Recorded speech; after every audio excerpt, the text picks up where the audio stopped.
Om Shri Gurubhyo Namaha. Hari Om. Subhakascha Ekadantascha Kapilo Gajakarnakaha. Lambodharascha Vikato Vignarajo Vinayakaha. Dhruvaketur Ganadhyakshaha Palachandro Gajananaha. Vakratundaha Surpakarno Herambaha Skandapurvajaha. Shuklam Bharadaram Vishnum Sasivarnam Chaturbhujam. Prasannapadanam dhyayet sarva vignopasantaye yasyat virada vaktradhya parishadhya parastam vignam nighnanti satatam vishvaksenam tamasraye gurur brahma gurur vishnuhu gurur devo maheswarah gurur sakshat param brahma tasmai shri gurave namah satchidananda rupaya krishnaya aklishtakarine namo vedanta vedyaya gurave buddhisakshine कृष्णद्वैपायनं व्यासं सर्वभूतहितेरतं वेदाब्जभास्करं वन्दे समाधिनिलयं मुनिं सहस्रमूर्ते पुरुषोत्तमस्य सहस्रनेत्राननपादबाहोः सहस्रनाम्नां सवनं प्रतस्तं निरुच्यते जन्मजरादिशान्त्यै.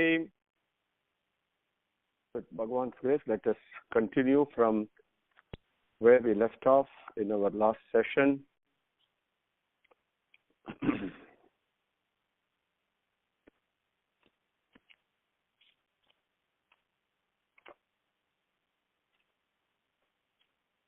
So let us see. We came up to 86, 87. Kumuda kundara kundaha parjanya pavano nilaha. Pavano nalaha also say analaha, anilaha. Anilaha means one who cannot be conquered. There is no end beyond him.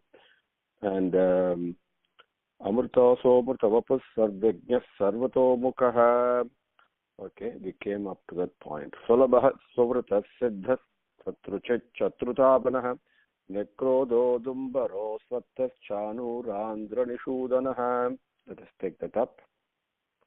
Solabaha, it's like, as the saying goes, it's like opening the latch in a door. If you open it, if you turn it the right way, then the door opens. And if you turn it the wrong way, the door never opens. So Durlabam, Solabam is like that. If I go the wrong way, Bhagavan becomes Durlabam and very far. Solabham means if I do it the right way, then he becomes not only easily, he is always available, because the door is always available to be opened, but it's also accessible. Then, so what is the correct way, what is the right way to turn the latch or the key in the lock, right?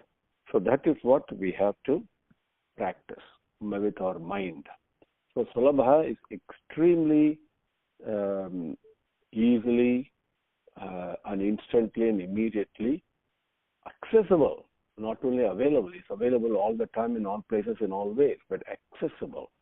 And as Bhagavan says, Bhaktya Prayachami is what he says in Bhagavad Gita, with offered with love to me, whether it be a leaf, whether it be a flower, whether it be a fruit, or whether it be water, whatever it may be, but with Bhaktya Prayachami, offered with love to me, then the thing that is offered to me, then the second line in the Slokam is very important. Whatever that is offered to me with bhakti, I take it, I eat it. Asnami says that Bhagavan accepts it.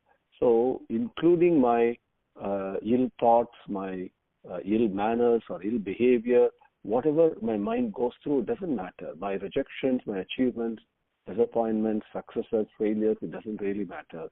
Whatever it could be and whatever it may be, the offering that with love to Bhagavan becomes Sulabaha. Sulabaha.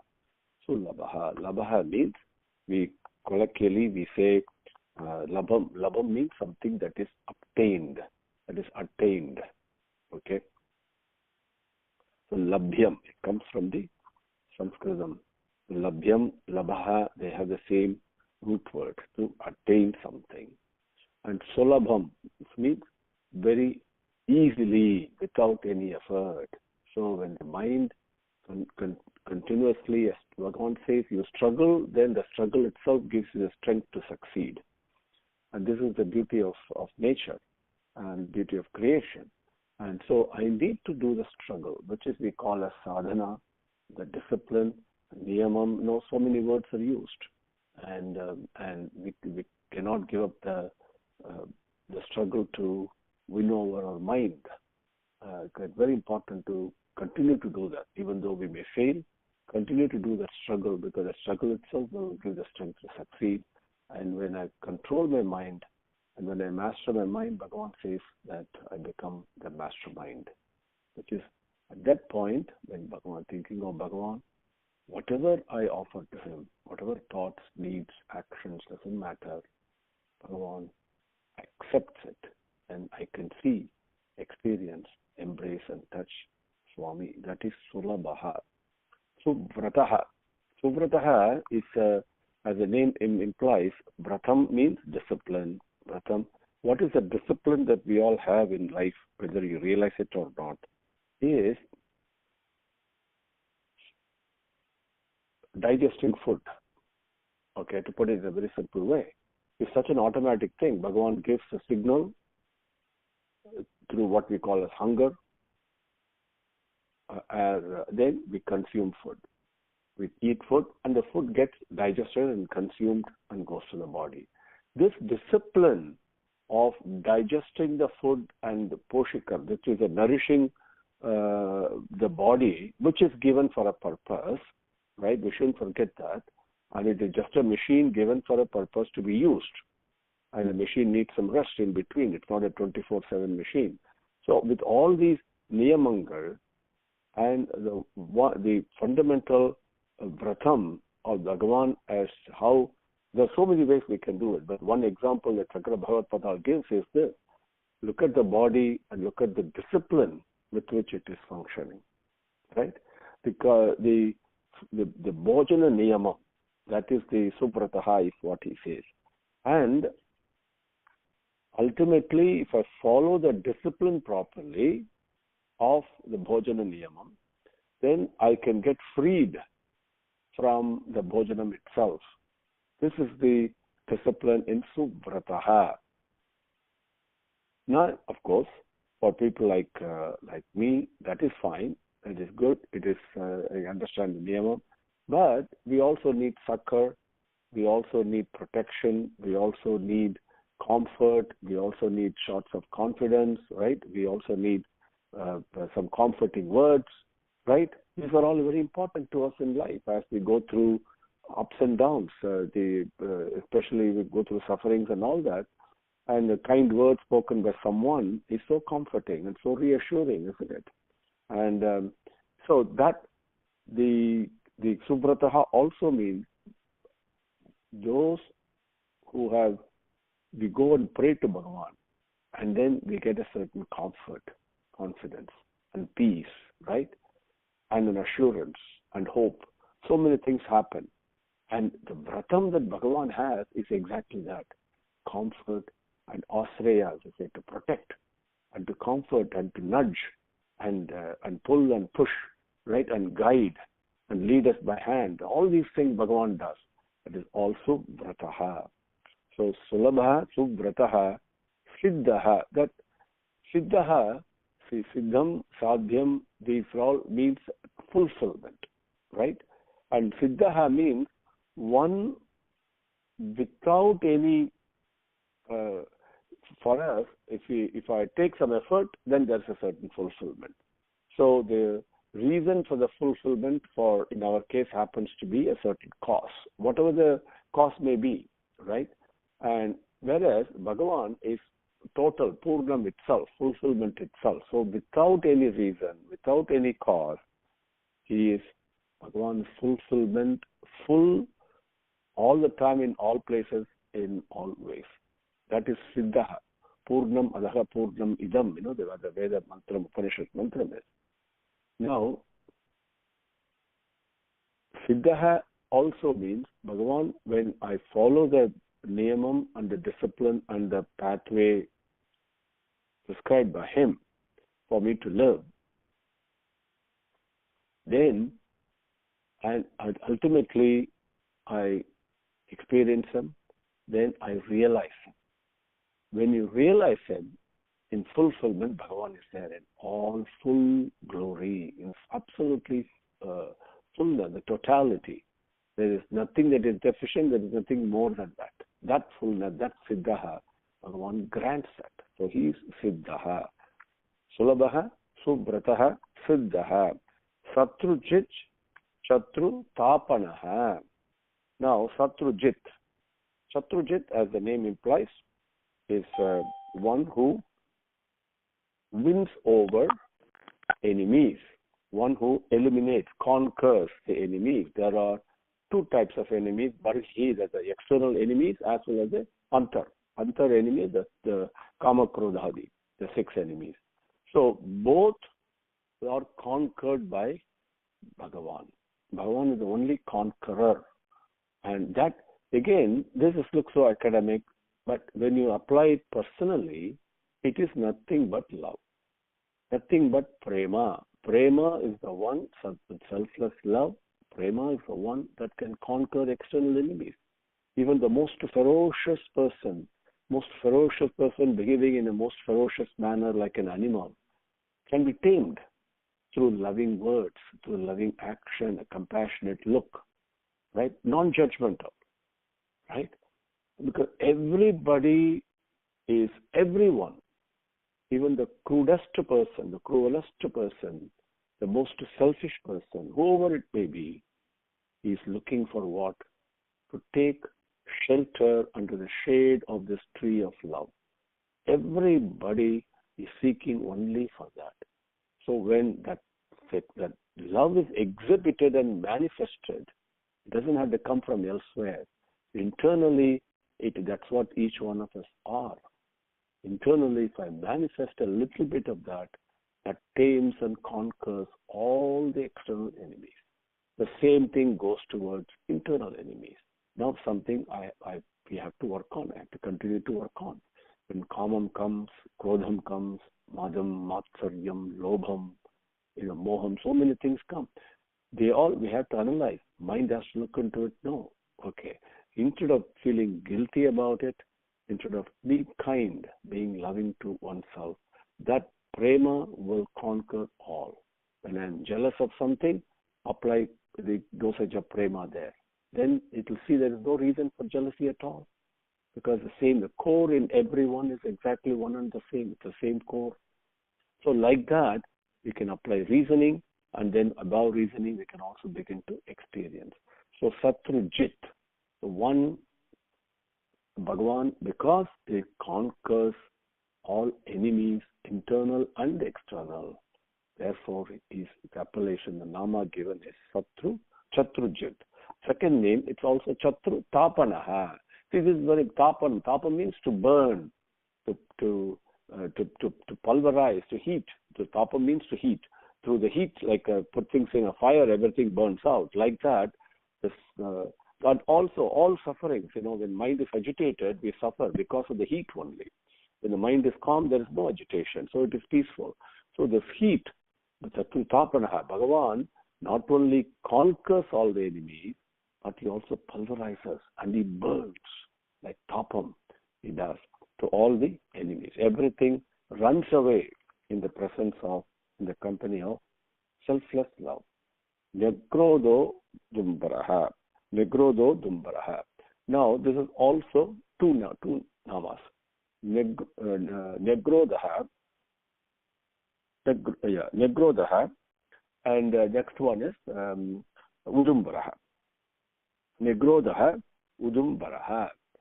Now, on this one and the next nama, both are, as you see in Sahasranamam, when Rasa Bhagavan recites it, they're all interconnected. It is not like discrete. Every one, it's so beautiful that we can enjoy it. Next one is Svattaha, it says. Now, Asvattaha, not Svattaha, Asvattaha. So, Negrodha, Udumbaraha, Asvattaha. Asvattam means we know the tree. Okay, what is a tree? What is the name of this? This Asvattam is chala chala. It's always unstable. It's always shaking. Okay, and the Asvattaha means something that is present now but not present tomorrow. that means temporary. So it is shaking, unstable, and also it is temporary. So look at it that way. Okay. Asvatha. The asvatha tree we know, which is in botanical names. We have seen those trees where the leaves are always shaking all the time, right? That's the reason that name asvatha comes. And that is why even a horse is called asvatha. So asvamedayaham, asvataha. Okay, those are the three way you can break that syllable into. So the asvamedayaham, we say asva in this case we think it is a horse, but asva actually means unstable shaking. Medha means mind. So yaga means when performing the yaga, you strengthen the buddhi and give up the temporary shaking, unstable mind. That is the meaning of Aswamedha Yagam, nothing to do with sacrificing a horse. Okay, here the horse is compared to a mind. Okay, now that's the reason horse got the name Aswa, because when you look at a horse, it is never stable. It will always be shaking something or another. Okay. Now, having said that, what does this nama mean in my life, right? Negrodha, Udumbaraha, Asvataha. Let us take these three names. Now, the Prapanjam, the whole Prakriti is, if you have to look at it very simply this way. When I see my eyes, okay, I'm actually seeing things upside down than what I'm perceiving. Okay. The eye captures, as a camera, it captures images only upside down. And then the brain converts it, and then we think a tree is coming from the ground and growing upwards. In fact, it's the other way around in reality. That is, so when the truth is like that, so what does it really mean? This is where the Bhagavad Gita Slokam helps us very much. It says, Prakriti is nothing but a tree. Okay, and this tree, where does its roots are? The original roots are from above, which means from the invisible world, the Tripada Lokam, which prema itself, that is the invisibility. So from the prema as roots, okay, which is when we say upwards, we mean it's extremely subtle. Okay, in space there is no up or down, and extremely subtle. The prema then manifests into a physical gross form. This tree that is now manifested, that we perceive through the five senses, has got branches, has got leaves, has got fruits, has got flowers, etc., etc., etc. These leaves of branches and leaves are nothing but Vedas.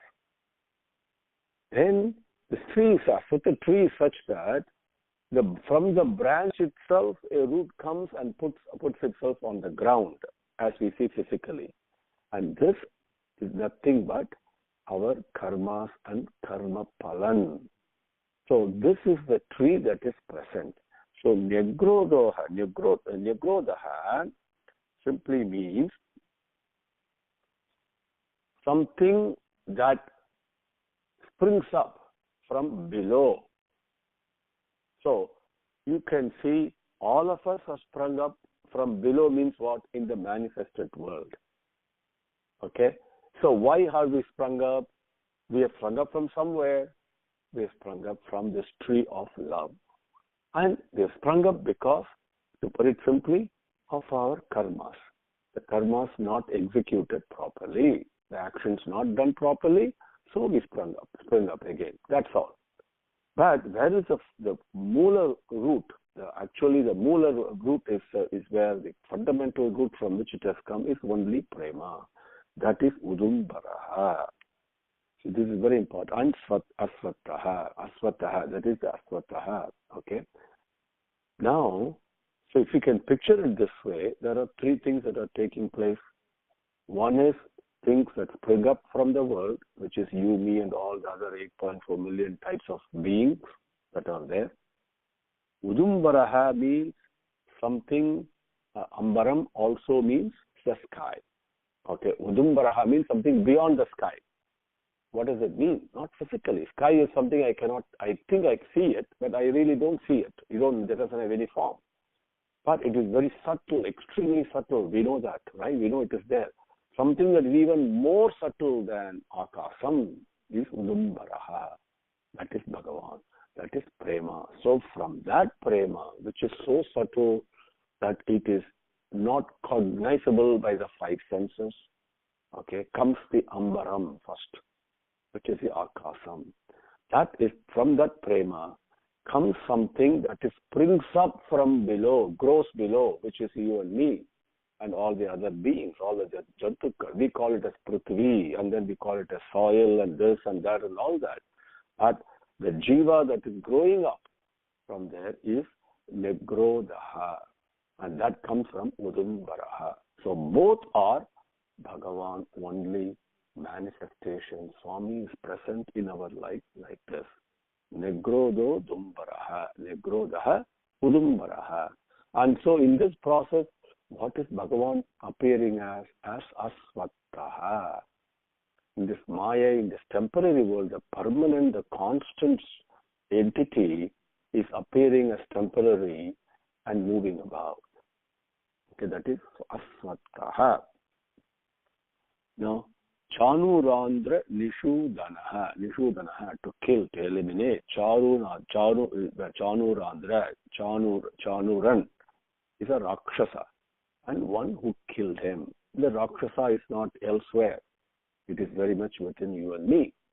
Okay, these are the Kama Krodhadi Chatrukal that we have. And one who kills them is Chanurandra Nishudanaha. Okay? So when you read these Puranangal and stories, it is not like Krishna killed Kamsa and Chanuran and all that, right? And those stories we read, and then, no, that we got to personalize it. The same Kamsa and Chanuran, they're all present within me. And I behave sometimes like a Kamsa, sometimes like a Shisubalan, sometimes like a Duryodhanan, sometimes like a Ravana. It doesn't matter. I have to understand this. The one who kills all this is Bhagavan. Chanurandra Nishudanaha. Sahasrarchihi. Now, Archihi is another name for Surya Bhagavan.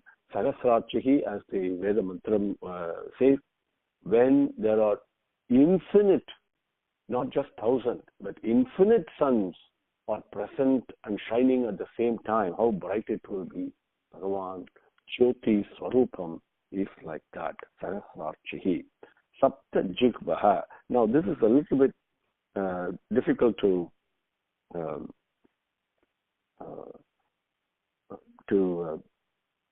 personalize, but let me share what Sankara Bhattar says. Now, every time you see Agni or a fire or a flame or light a lamp, okay, that lamp, that flame has got 7 tongues. We call it as tongues. Jikhva. Jikhva means tongue. Okay, the flame itself is in the shape of a tongue. And this is so beautiful because our tongue itself is shaped like a jyoti, like a flame. Like you can picture it that way. Then you see how pavitram the tongue becomes. Right? We think it is just a piece of flesh and eats and tastes and all that. It's actually an Agni. You could put it that way also. Then immediately it becomes pavitram. And you cannot associate impurity with Agni. Impossible. And because Agni purifies everything.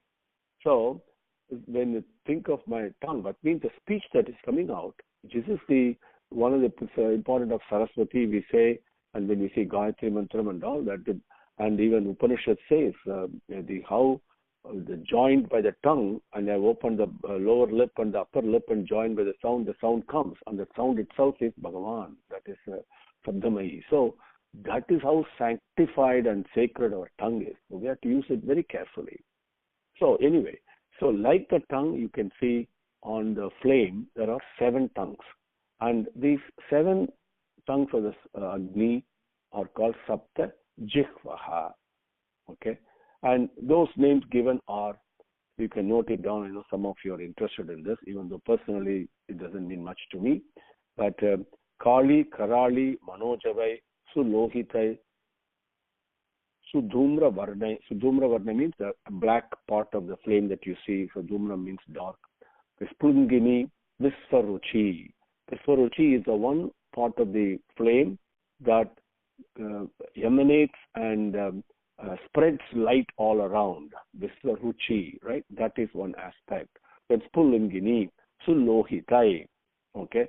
Manojavai, Karali, Kali. These are the 7 names. We also have, this is given in Mundaka Upanishad. So now we also have another 7 names are also given. The same thing. Hiranyai, Kanakai, Raktai, Krishnai, Suprabhai, Adi Raktai, Bahurupai. The same meaning is the same. Viswaruchi, Bahurupai. The meaning is exactly the same. So then these 7 tongues, how Bhagavan is present in Agni Swarupam with these 7 tongues. That is why it's called Sapta Jihvaha, Saptai Daha. Same thing. With again, a flame has got 7 aspects of brilliance. Okay, it is not just one flame. There are 7 different aspects to it. We also know when you light a lamp, you can see the central part is dark, isn't it? That's also part of that flame, that Jyoti. So that is what he is called. If everything has been given a name, that particular one is called Sudhumra Varni, for example. And like that, there are 7 aspects to it. So Saptai Daha means exactly the same thing. With 7 Jyoti, 7 aspects of effulgence, 7 jwalais, if you want to call it. Then Sapta Vahanaha. Now, Saptavahana, when we picture Surya Bhagavan, when you look at his pictures and all that, he's riding a chariot, and which is pulled by 7 horses, right? And this Sapta is name of one of the horses. So that's what Shankara Bhagavad says. One of the horses is called Sapta. Therefore, he is called Saptavahana. Because Bhagavan is manifested, because Surya, we know, the effulgent. We worship Surya Bhagavan as an aspect of Parabrahman itself, right? This is our culture and our tradition is everything is connected with Bhagavan. It's always Isvara Sambandham, as it is said. Isvara Sambandham, life from morning to night and night to morning, should always be conducted in connected with Bhagavan. Isvara Sambandham. So everything we see as an aspect of Bhagavan. So Suryan also is an aspect of Bhagavan. Even a blade of grass is an aspect of Bhagavan. So there are Veda Mantrangal that worship the sacredness and the essence and the Devadai that is present in that blade of grass. So they are so beautiful. And now, so the Saptavahana is Surya Bhagavan, one who is present, manifesting as Suryan, who is pulled by one of the horses, name is Sapta. Also,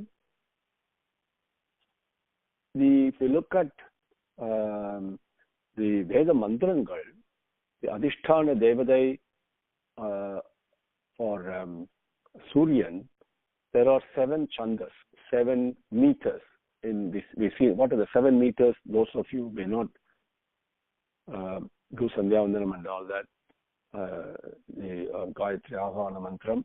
So let me give you the name of those 7 meters. Chandas it is called. Chandas is also another name for Vedam itself.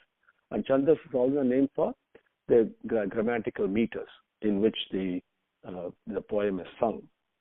Gayatri, Ushnika, Anushtupa, Brahati, Pankti, Trishtupa, Jagati. These are the 7 meters. So one who is present in the form of the 7 chandas through which Veda Mantrangal are recited, and that is Sapta Vahanaha. So Sulava Subratas Siddha Satru Chatrutapanaha Negrododumbaros Svattas Chanurandra Nishudanaha Sagasrarchihi Sapta Jigvaha Saptaidaha Saptavahanaha. So with that we will stop today and take up the second part of the slokam. Amo tirana ghochintyo bhayagrit bhayanasanaha. With that, with Bhagavan's grace, in our next session. Om Shri Gurubhyo Namaha. Harihi Om.